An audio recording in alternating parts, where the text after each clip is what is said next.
సంఖ్యాకాండము నుండి దేవుని గురించి నేర్చుకుంటున్నాం. ప్రతి పుస్తకంలో దేవుడు ఎవరో తెలియపరచబడింది ఆయన మాట ద్వారా. సంఖ్యాకాండం 25వ అధ్యాయంలో దేవుడు మాట్లాడిన మాట అద్భుతమైన మాట.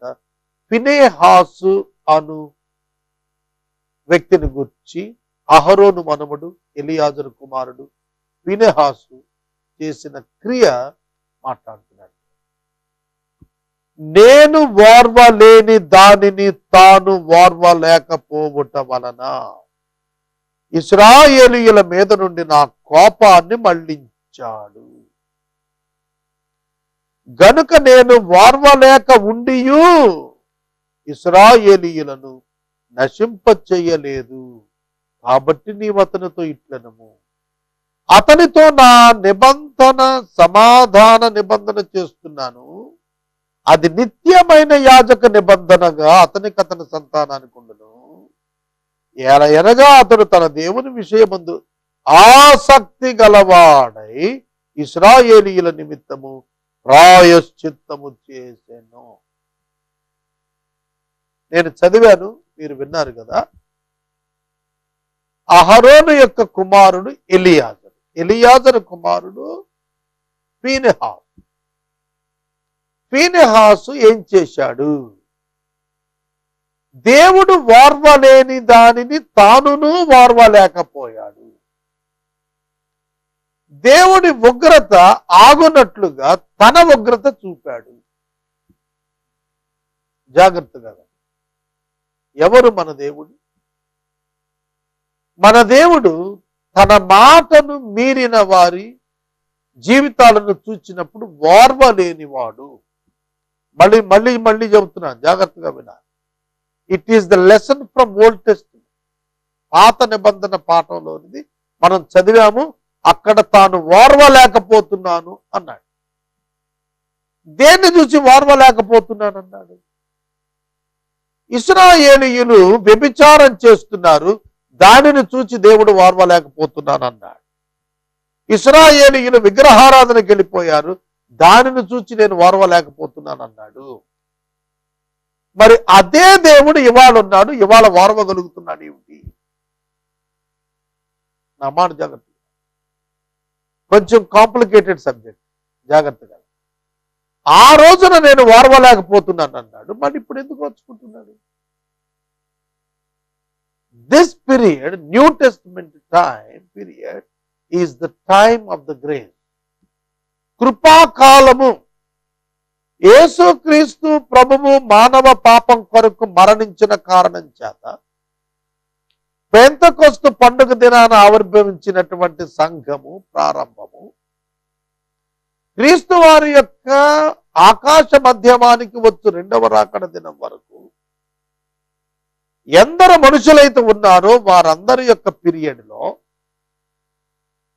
దేవుడు వారి రక్షణ కొరకు తాను పాత నిబంధనలో విధించినట్లు శిక్షలు విధించకుండా ఆగినాడు. ఎందుకంటే క్రీస్తును చూచి, క్రీస్తు శిలువను చూచి, క్రీస్తు యొక్క ప్రాయశ్చిత్తాన్ని చూచి ఆగాడు. ఓల్డ్ టెస్ట్మెంట్ లో ఫినెహాసు చేసిన ప్రాయశ్చిత్తాన్ని చూచి తెగులట్లు ఆపాడు.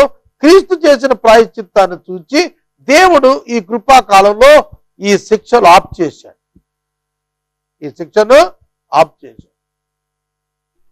కదా అని చెప్పి శిక్ష లేకుండా చేయలేదు. జడ్జిమెంట్ లో ఇవన్నీ కన్సిడరేషన్ లో తీసుకుని అగ్నిగుండాన్ని పంపిస్తాడు పాపం చేసేవాడు. కాబట్టి టుడే ఇవాళ మనము ఒక ప్రత్యేకమైన పీరియడ్ లో ఉన్నాం. అది కృపాకాలము, అది కృపాకాలం.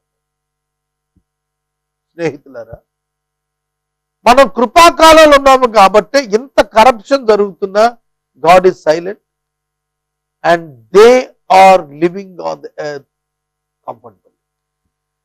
నరాచలు చేస్తున్నారు, సక్సెస్ఫుల్గా ఉంటున్నారు. టెర్రరిజం చేస్తున్నారు, చక్కగా అనుభవిస్తున్నారు లోకాన్ని. దొంగతనం చేస్తున్నాడు, హాయిగా ఉంటున్నాడు. వ్యభిచారం చేస్తున్నాడు, అద్భుతంగా ఉంటున్నాడు. వై? ఎందుకో? It is the grace period. ఇది కృపాకాలం. వీరు ఇంకా రక్షించబడతారేమో అని దేవుడు తన కృపను క్షమాపణను విస్తరింపజేస్తాడు. ఎప్పటి వరకు చేస్తాడో తెలుసా? ఈ తత్వం ఎప్పటి వరకు అక్కడ కంటిన్యూ చేస్తాడంటే ఆయన ఆకాశ మధ్యమానికి దిగొస్తాడు చూశారు, ఆ క్షణం వరకే. ఆ తర్వాత మళ్ళీ మామూలు. ఆయన మాటకు వ్యతిరేకంగా వెళ్ళిన వారిని అణిచేట్టు సహోదరుడా సహోదరి, ఏం జరిగిందనగా ఇశ్రాయేలు జనాంగము ప్రయాణమై వెళుతూ ఉండగా బిలాము స్టోరీ కంప్లీట్ అయిపోయిన తర్వాత వారు షిత్తీములో దిగిరి. ఇశ్రాయేలీయులు షిత్తీము అను స్థలములో దిగి మోయాబు స్త్రీలతో వ్యభిచారము చేస్తున్నారు. ఇక్కడ ఇశ్రాయేలీయులకు అట్రాక్షన్ ఏంటంటే ఫారిన్ లేడీస్, ఫారిన్ ఉమెన్, విదేశీ వనిత అట్రాక్ట్ అయ్యారు. వాళ్ళు మిద్యానీయులకు కట్టు లేదు, వాళ్ళు అట్రాక్ట్ అయిన వీళ్లను విగ్రహారాధనలో దింపారు, వారితో వ్యభిచారం మొదలుపెట్టారు. కానీ ఇశ్రాయేలీయులకు ధర్మశాస్త్రం ఉంది, దేవుని కట్టడం ఉన్నది, దేవుని సన్నిధి ఉన్నది. They should not do adultery, వ్యభిచారం చేయకూడదని ఆజ్ఞ మోషే భక్తులు అప్పటికే ఇచ్చేశారు. కాబట్టి దేవుని ఎరిగిన వారు, దేవుని చేత విశేషముగా ఎరుగబడినటువంటి వీరు వ్యభిచారం ఎట్లా చేస్తారండి? దేవుని ఉగ్రత వారి మీద రగులుకుంది. వారు ఇశ్రాయేలు బయల్పయోరుతో కలుసుకున్నారట. దేవత, మిద్యాను దేవత, యెహోవా కోపం వారి మీదకి వచ్చింది. విగ్రహారాధన ఈవెన్ టుడే, ఇవాళ కూడాను క్రిస్టియన్స్ ఉన్నాడు. విశ్వసించిన వాడు చేయకూడదు. విశ్వసించిన వాడు విగ్రహారాధన చేసుకున్నా ఒకటే, మాన్నా ఒకటి. ఎందుకంటే విశ్వసింపని కారణంగా నరకానికి వెళ్తాడు. కానీ విశ్వసించిన వాడు మాత్రం విగ్రహారాధన చేయకూడదు. It is compulsory. క్రిస్టియానిటీలో ఖచ్చితం ఏంటంటే దేవుడొక్కడే ఆయన యేసుక్రీస్తే, విగ్రహారాధన చేయకూడదు. రక్షించబడిన వాడి సంగతి, who baptise in the name of Jesus, they should not worship the idols. మిగతా వాళ్ళను క్వశ్చనే లేదు, వాళ్ళు ఇష్టం వచ్చిన చేసుకోవాలి. అప్పుడు మోషేతో యెహోవా అన్నాడు, నీ ప్రజల అధిపతులను తోడుకొని యెహోవా సన్నిధిని సూర్యునికి ఎదురుగా వారిని ఉరిది, యెహోవా కోపాగ్ని ఇశ్రాయేలు మీద తొలగిపోతుందని చెప్పాడు. కాబట్టి మోషే ఇశ్రాయేలు న్యాయాధిపతులను పిలిపించి, మీలో ప్రతివాడు బయలుపేరుతో కలుసుకున్న ప్రతి తన వంశాల్లో వారిని చంపించేయండి అని చెప్పి మోషే కన్నుల ఎదుట ప్రత్యక్ష గుడారం యొక్క ద్వారం వద్ద ఏడ్చుచూ ఉండిన ఇశ్రాయేలు సర్వసమాజం యొక్క కన్నుల ఎదుట ఇశ్రాయేలీయుల్లో ఒకడు తన సహోదరుల యొద్దకు మిద్యాను స్త్రీని తోడుకున్నాడు. వాడి పేరు జిమ్రి, ఆ అమ్మాయి పేరు కొజ్బీ జిమ్రి. ఈ జిమ్రి షిమియోనీయులలో సాలు కుమారుడు, ప్రధాని కుమారుడు. అసలు ప్రాబ్లం ఏంటంటే ఇవాళ కూడా పెద్ద పెద్ద వాళ్ళ పిల్లలే తప్పులు చేస్తారు. రిలీజియస్ లీడర్స్ యొక్క పిల్లలు, పొలిటికల్ లీడర్స్ యొక్క పిల్లలు, రిచ్ పీపుల్ యొక్క పిల్లలు, రెస్పాన్సిబుల్ ఆఫీసర్స్ యొక్క పిల్లలు. ఈ జిమ్రి యవనస్తుడు కొజ్బీ అనేటువంటి మిద్యాను స్త్రీని తీసుకొచ్చి వారందరి ముందు కూడా అతడు నిస్సిగ్గుగా వారందరి ముందు ఆమెతో వెళ్ళటానికి సాహసం చేశాడు. ఆ అమ్మాయిని తీసుకుని వెళ్ళిపోతున్నాడు. ఒక ప్రక్కన ప్రజలను ఉరిదీస్తున్నారు, బేల్పయోరుతో కలుసుకున్నందుకు, షిత్తీములో మిద్యాను ఉమెన్తో అడల్టరీలో ఉన్నందుకు యెహోషువ ఆజ్ఞాయించి చంపుతున్నాడు. ఈ సర్వజన సమూహం దేవాలయం యొక్క ప్రత్యక్ష గుడారం యొక్క గుడారం దగ్గరికి వచ్చి జనం ఏడుస్తుంటే, మరణిస్తున్న వారి గురించి ఏడ్చి మొదలుపెడుతుంటే, ఈ యువకుడు మిద్యాను స్త్రీని తీసుకుని వ్యభిచారం చేయడానికి దేవుని ఉగ్రత ఇంకెంత రగులుతుందో మీరు ఒకసారి ఆలోచించండి. మార్పు లేనటువంటి ఇశ్రాయేలీయులకు దేవుడు తెగులు చేత 24,000 మందిని చంపించాడు. దేవుడు ఓర్వలేకపోయాడు దీన్ని. దైవజనుడైనటువంటి ఫీనెహాసు అను వ్యక్తి, అహరోను మనవడు ఎలియాజరు కొడుకు, ఓర్చుకోలేక ఒక ఈటు తీసుకుని వాళ్ళ వెనకాల పడ్డాడు. సమాజంలో నుంచి లేచాడు. ఇది చూశాడు అహరోను కుమారుడు. అహరోను కుమారుడు ఎలియాజరు యొక్క కుమారుడు అయిన ఫీనెహాసు. అహరోను గారు మనవడు, గ్రాండ్ సన్. వీడు కూడా ఈటు తీసుకుని లేచాడు. వాళ్ళ వెనకాలే పోయాడు. ఒక గదిలో వాడు వ్యభిచారం చేస్తున్నారు. వెంటనే అతడు వెళ్ళి ఆ ఇశ్రాయేలీయుని ఆ స్త్రీని ఇద్దరిని కూడా ఈటుతో పొడిస్తే ఇటు నుంచి అటు పురుషుని యొక్క గర్భము నుండి, స్త్రీ గర్భము నుండి ఈ యొక్క ఈట అవతలకు వచ్చేసింది. ఇద్దరు అట్లా చచ్చిపోయారు. దేవుడు దాన్ని చూసి అన్నాడు, దేవుని యందు ఆసక్తితో పనిచేశాడు ఇతడు అన్నాడు. ఇప్పుడు ఇదే సినారీ. ఈ మాట తీసుకుని ఒక నాన్ క్రిస్టియన్ దగ్గర కనుక ఈ స్టోరీ పెడితే వెంటనే అంటాడు, ఏమిటి దేవుడు ఇట్లా ప్రేమికులను చంపించాడు.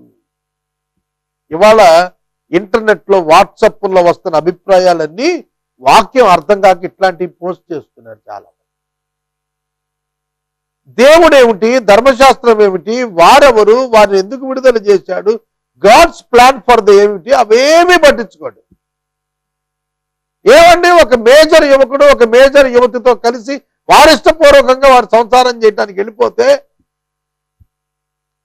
వాళ్ళని వెనకాల పడి ఈటుతో పొడిస్తే వాళ్ళిద్దరిని మర్డర్ చేస్తే ఈ దేవుడు ఏమంటాడు, నా పట్ల ఆసక్తి కలిగి బాగా మర్డర్లు చేశారంటాడు. ఇట్లాంటి దేవుడు ఎవడికి కావాలి అని అడుగుతాడు. నేను చెబుతున్నా కదా, ఇవాళ ఆలోచనలు ఎట్లా ఉంటున్నాయో మనుషులవి. దాన్ని బట్టి బైబిల్లో నీతి చచ్చిపోతుందా నీ ఆలోచన బట్టి? చెప్పు నాకు. దేవుడు అంటున్నాడు, నేను ఓర్వలేని దానిని. మీకు ఎందుకు ఇది జరిగిందో తెలుసు. ఒక పురుషుడు ఒక స్త్రీని వివాహం చేసుకున్నప్పుడు ఆ స్త్రీ అతనికి అపనమ్మకంగా ఉంటే అతడు ఎంత అగ్రహోదగ్రుడు అవుతాడు. దేవుడు నిబంధన చేసుకున్న జనాంగము దేవుని విడిచిపెట్టి బయల్పోరు అను ఒక విగ్రహాన్ని తమకు దేవునికి చేసుకుంది. వ్యభిచరించము అని చెప్పి వాగ్దానం చేసి దేవునితో నిబంధన కిందకు వచ్చామని మెడపైన ధర్మశాస్త్రాన్ని పెట్టుకొని ఇప్పుడు దాన్ని వక్రీకరించుకొని వ్యభిచారం చేయటం ప్రారంభిస్తుంది. Does the husband kept quiet? ఆ భర్త కామ్గా ఉంటాడా? వ్యభిచారమునకు వెళ్ళిపోయినటువంటి భార్య విషయంలో ఒక భర్త ఆగ్రహపడటం నేరంగా కనిపిస్తుంది. కనుక దేవుని యొక్క న్యాయాన్ని అర్థం చేసుకోకుండా మాట్లాడినప్పుడు ఇట్లాంటి వ్యాఖ్యానాలు సమాజంలో వెళ్ళిపోతాయి. దేవుడు అంటున్నాడు, నేను ఓర్వలేకపోయిన దానిని తాను కూడా ఓర్వలేకపోయాడు. నా యందు ఆసక్తి కలిగి వారిని ఆ విధంగా చంపాడు కనుక అతనితో నా నిబంధన, ఏ నిబంధన? సమాధాన సంబంధమైన నిబంధన. ఉట్టి నిబంధన కాదు, సమాధాన నిబంధన నేను స్థిరపరుస్తున్నాను అతనితో. అతని సంతానంలో నుండే శాశ్వత కాలం యేసుక్రీస్తు ప్రధాన యాజకుడు వచ్చే వరకు అతని కుమారులలో నుండే ప్రధాన యాజకుల వంశం వస్తుంది. అబియా తరగతిలో అహరోను క్రమం చొప్పున తరగతిలో పుట్టిన జకరియాను ఒకడు అని వ్రాసింది లూకా సువార్తలో. ఈ జకరియా ఈ ఫీనెహాసు యొక్క వంశంలో నుండి వచ్చినవాడు. 39 మంది రాజులు పరిపాలించారు ఇజ్రాయేలు యూదా వారిని. వారి కాలములలో జరిగినటువంటి ఆరాధనలలో ప్రధాన యాజకుడిగా ప్రతి సంవత్సరం ప్రజల పక్షంగా ప్రతినిధిగా నిలబడిన ప్రతి ప్రధాన యాజకుడు ఫీనెహాసు గర్భం నుండి వచ్చింది. ఎందుకు? ప్రాయశ్చిత్తము చేసిన వాడు, పాపమును పరిహరించి ప్రాయశ్చిత్తం చేశాడు. అంతే, దేవుడు తెగులాపేశాడు. అప్పటికే 24,000 మంది చచ్చిపోయారు. ప్రియమైన ప్రజలారా, తెలుసుకోండి, దేవుని యొక్క ఉగ్రత పాపముపై మండుతుంది, పాపులపై కాదు. పాపముపై మండి పాపానికి శిక్ష ఓల్డ్ టెస్ట్మెంట్ లో డైరెక్ట్ గా స్పాంటేనియస్ గా దేవుడు విధించిన సందర్భాలు ఉన్నాయి. ఇప్పుడు పీరియడ్ వేరు. మళ్ళా చెబుతున్నాను నేను, ఇది కృపాకాలం అంటారు. క్రీస్తు ప్రభు శిలువలో మరణించుట ద్వారా ఒక పర్టికులర్ సమూహం అనగా సంఘము అన తను వధువు వచ్చునట్లుగా పెంతెకొస్తు పండుగ నాడు మొదలుకొని క్రీస్తు రెండవ రాకడలో ఆకాశ మధ్యమానికి ఆయన దిగి వచ్చే వరకున్న సమయంలో ఎవరు తన కుమారుడిని క్రీస్తునందు విశ్వాసం ఉంచుతారో వారు దేవుని పిల్లలు ఒకటుకును, క్రీస్తుకు వధువు ఒకటుకును దేవుడు నిర్ణయించి ఉన్నాడు కనుక, దేవుడు ఏర్పరచుకొని ఉన్నాడు కనుక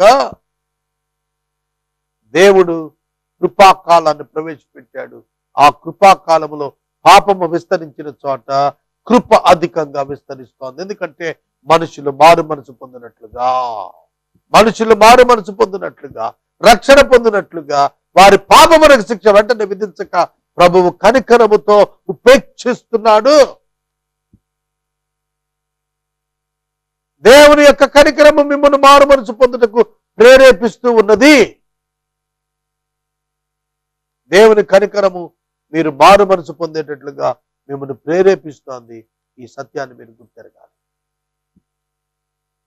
సహోదరుడా, సహోదరు, మిద్యానీయులు మోసపూరితముగా తంత్రము చేత బాధకులుగా తయారయ్యారు ఇశ్రాయేలీయులకి. కనుక ఈ మిద్యానీయులు, అమాలేకీయులు, అమోరీయులు, మోయాబీయులు, these all are nearly relatives. ఇశ్రాయేలీలకి వీళ్ళందరి దగ్గర బంధువులే. చెబుతానేనండి జాగ్రత్తగా. అబ్రహాము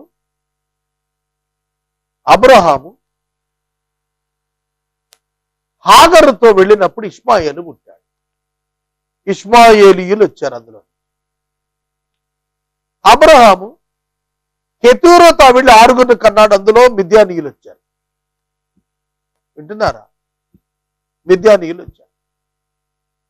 ఇస్సాకును కన్నాడు శారా గారి ద్వారా. ఇస్సాకు రిబ్కా ద్వారా ఏశావును యాకోబును కన్నాడు. ఏశావు ద్వారా ఎదోమీయులు వచ్చారు. యాకోబు ద్వారా ఇజ్రాయేలీయులు వచ్చారు. వింటున్నారా? మిద్యానీయులు, ఇష్మాయేలీయులు, అలాగే ఎదోమీయులు, వీళ్ళంతా రిలేటివ్సే, బ్రదర్స్ అని. అలాగే అబ్రహాం యొక్క సోదరుడు యొక్క కుమారుడైన లోతు యొక్క కుమార్తెలు మోయాబీలను, అమోనీయులను కన్నారు. వాళ్ళు రిలేటివ్సే. ఇశ్రాయేలీయులకు నియర్ రిలేటివ్సే వీళ్ళంతా. ఇష్మాయేలీయులు కానివ్వండి, ఎదోమీయులు కానివ్వండి, మోయాబీయులు కానివ్వండి, అమోనీయులు కానివ్వండి, మిద్యానీయులు కానివ్వండి, అంతా కూడా దగ్గర బంధువులే. కానీ దేవుని ఎరగని వారు, కానీ విగ్రహారాధికులు, దేవుని ఎరుగని జనాంగము, దేవునితో సంబంధము లేని వారు, అబ్రహాము యొక్క నిబంధనతో భాగము లేని వారు వీరందరూ. గుర్తుపెట్టుకోవాలి. దేవుడు అబ్రహామునకు వాగ్దానం చేసినప్పుడు ఇస్సాకు ద్వారానే చేశాడు కనుక ఇశ్రాయేలీయుల వరకే ఆయన యొక్క నిబంధన పరిమితమై వచ్చింది. అబ్రహామును బట్టని మాట్లాడితే గనుక ఇష్మాయేలీయులకు రావాలి, ఎదోమీయులకు రావాలి, ఇంకా తెరహు యొక్క అంటే అబ్రహాము గారి తండ్రి యొక్క సంతానానికి వెళితే అమోనీయులకు, మోయాబీయులకు రావాలి. కానీ రాలేదే. అక్షర భాగ్యము, నిబంధన భాగ్యము ఇశ్రాయేలీయులకే ఎలా వచ్చినది? అదే దైవ ప్రణాళిక. క్రీస్తు ద్వారా లోక వంశములన్నీ కూడా ఆశీర్వదించబడటానికే దేవుడు అబ్రహామును ఎన్నిక చేసుకున్నాడు. That was the fact in the Bible. ఇవాళ ఇవేమి తెలుసుకోకుండా ఏది పడితే అది దేవుని గురించి, బైబిల్ గురించి వ్యాఖ్యానం. బైబిల్ అంతా బూతులను రాస్తున్నారు ఎంతో మంది సోషల్ మీడియా. క్రైస్తవులు ఎవరు వాటికి జవాబు ఇవ్వటం లేదు. నేను ఒకరికి జవాబు ఇవ్వడానికి ట్రై చేశాను, కానీ కమ్యూనికేట్ కాలా. నేను ట్రై చేశాను, లిటరల్ గా అక్షరం ద్వారా ప్రయత్నం చేశాను, కానీ అక్షరం ద్వారా సంపూర్ణం కాలా. ఆయనకి నేను అభ్యర్థించాను, to me otherwise you please invite me, I will come next. నేను చెబుతాను దీన్ని ఎట్లా అర్థం చేసుకోవాలి స్క్రిప్చర్ అనేది నేను చెబుతాను. దయచేసి నేను నీ ఇంటికి రావటానికి అనుమతించు, లేదా నా ఇంటికి రా, భోజనం పెట్టి మరీ చూద్దాను. But don't misunderstand the scripture and నీవెన్నడూ దీన్ని డైవర్ట్ చేసి రాయొద్దని అభ్యర్థించాను. కానీ ఆయన ఆగలేదు, ఆయన కంటిన్యూ చేశాడు. దాన్ని నాకు అభ్యంతరం ఏంటి? సోదరుడా, సోదరి, you must understand the God's justice. You must understand the character of God and the holiness of God. దేవుని యొక్క పరిశుద్ధతను, న్యాయాన్ని నువ్వు గుర్తెరగకపోతే you can't understand the Bible. Bible నీకు అర్థం కాదు. బైబిల్ని దేవుని యొక్క దర్శనంతో చూడకపోతే, దృశ్యంతో చూడకపోతే, దర్పణంతో చూడకపోతే, నీవున్న నీ కాంటెంపరీ కండిషన్స్ తో ఆనాటి సిచ్యుయేషన్ నువ్వు జడ్జి చేస్తే you will go in fault. నువ్వు తప్పుదోవలో పడతావు. కనుక దేవుడు ఫినెహాసు కుటుంబానికి ఎంత ఆధిక్యత ఇచ్చాడంటే అతని వంశములో నుండి ప్రధాన యాజకులు రావడానికి ఆయన సమ్మతించాడు. ఎందుకనగా ప్రజల కొరకు ప్రాయశ్చిత్తం చేశాడు. Because he loves the people and he loves the God. That is the law of God. ధర్మశాస్త్రం అంటే ఏంటండి? దేవుని ప్రేమించటం, సేవించటం, మనుషులను ప్రేమించటం, సేవ చేయటం. That is the law of God. Simple. అదే చేశాడు. మిగిలిన ప్రజల మీద దేవుని ఉగ్రత వచ్చి నాశనం కాకుండా ఇద్దరు పాపులను చంపి తీర్పు తీర్చాడు అక్కడ. అది God's mind for that time. ఆ సమయంలో దేవుని యొక్క తీర్పు ఆ విధంగా ఇచ్చాడు దేవుడు. That period is such. It is the time of the law. అది ధర్మశాస్త్ర కాలం. అందుకే కదా యేసుక్రీస్తు ప్రభు వారి మీద అబద్ధ నేరాలు మోపి మరి సిలువకు అప్పగించారు. ఆ రోజున ప్రజలందరూ కేకలేసి ఆయన వద్దని లేదా?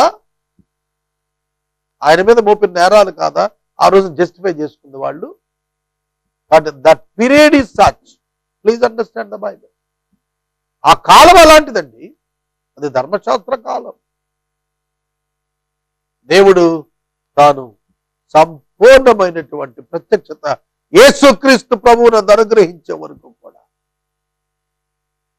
ఆయన పాపమును భరిస్తూ సహిస్తూ, పాపానికి యేసుక్రీస్తునందు సంపూర్ణ విమోచన, విడుదల అనుగ్రహించిన తరువాత పాపులు ఆయన కృపాకాలం ఇచ్చి తన యుద్ధకు రమ్మని మనుషులందరినీ పిలుస్తుంది. అందుకే సర్వలోకానికి వెళ్ళి సర్వ సృష్టికి సువార్త ప్రకటించాలి. నమ్మిన వారందరికీ బాప్తిస్మం ఇవ్వమన్నారు. ఇవాళ చట్టాలు వ్యతిరేకంగా వస్తున్నాయి మన దేశంలో. బాప్టిజం ఇవ్వటానికి నువ్వెవడు అని అడుగుతున్నారే. ఎవడైనా ఇవ్వచ్చు బాప్టిజం బైబిల్ ప్రకారం. Bible says that any believer can give baptism to any other believer. How can you deny the Bible by imposing the act on the Christian? No, సమస్య లేదు అందులో. నన్ను ఎవడు పాస్టర్ చేయాలి? ఆర్గనైజేషన్? నో నీడ్, అవసరం లేదు. అర్థమవుతున్నదా ప్రియమైన దేవుని బిడ్డలారా? అందుకనే ఆ రోజే అపోస్తలుడైన పేతురు గారు పబ్లిక్ లో రోమన్ గవర్నమెంట్ క్వశ్చన్ చేశాడు. మీ మాట వినాలా, దేవుని మాట వినాలా? Shall we follow the act of the Romans or the commandments of God? That was the condition even today. ఇవాళ కూడా అదే పరిస్థితి. ఇవాళ కూడా అదే పరిస్థితి. సువార్త చెప్పమని దేవుని సందేశం అయితే సువార్త ప్రకటించడానికి వీలు లేదనేది ఇవాళ వస్తున్న చట్టం.